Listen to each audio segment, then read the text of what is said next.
what gaslighting actually looks like. You bring up something that bothered you, a comment they made, something that happened. You're certain about it. You were there, and somehow by the end of the conversation, you're apologizing, wondering if you overreacted, questioning whether it even happened the way you remember. That's not a communication problem. That's gaslighting.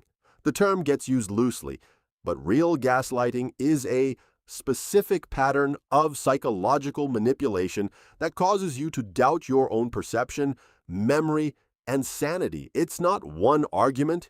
It's a sustained campaign, and it works because it's subtle enough that you rarely see it happening until you're already deep inside it. Gaslighting works because it targets something fundamental, your trust in your own mind. Once that trust is undermined, the person doing it becomes your only reliable source of reality.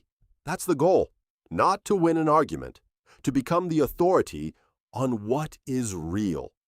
There are 5 patterns that show up again and again in gaslighting relationships, and most people only recognize them in hindsight. 1. Flat denial. You raise something that happened, they say it didn't.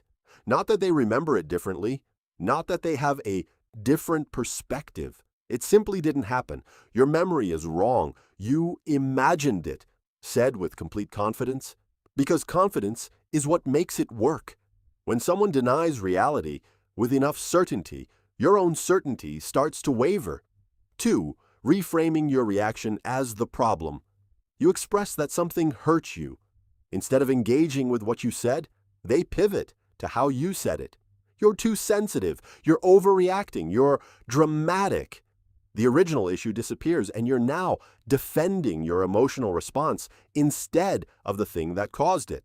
This is one of the most effective gaslighting moves because it's plausible. Sometimes people do overreact, which makes it very hard to distinguish from a legitimate observation. 3. Recruiting others. They tell mutual friends, family members, or colleagues their version of events before you've had a chance to process what happened, let alone speak to anyone. When you do reach out, people already have an impression. This is sometimes called flying monkeys.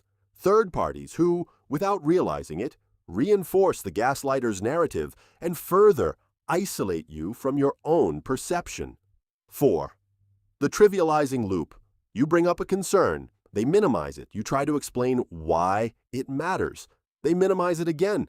Maybe with exasperation, you start to feel like you're making a big deal out of nothing. You drop it. Over time, you stop bringing things up at all, not because they've been resolved, but because the cost of raising them feels too high. That silence is the goal.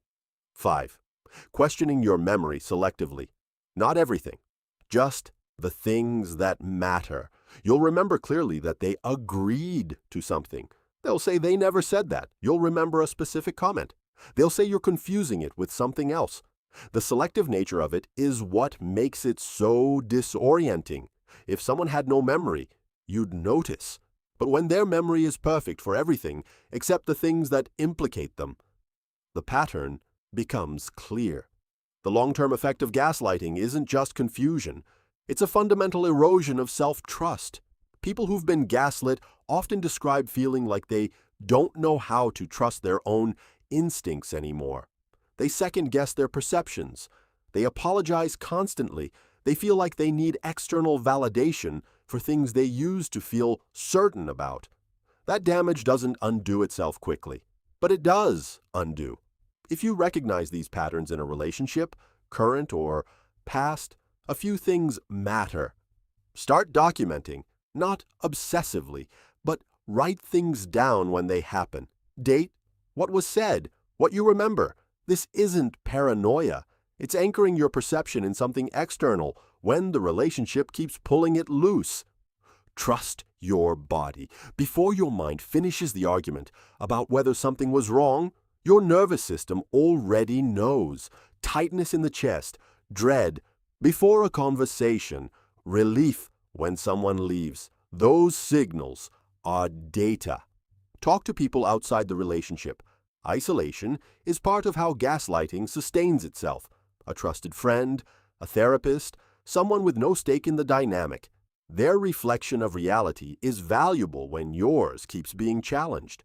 And know this, needing to question whether you're being gaslit is itself meaningful. Healthy relationships don't make you doubt your own mind. Subscribe for weekly psychology content, because understanding these patterns isn't just knowledge, it's protection.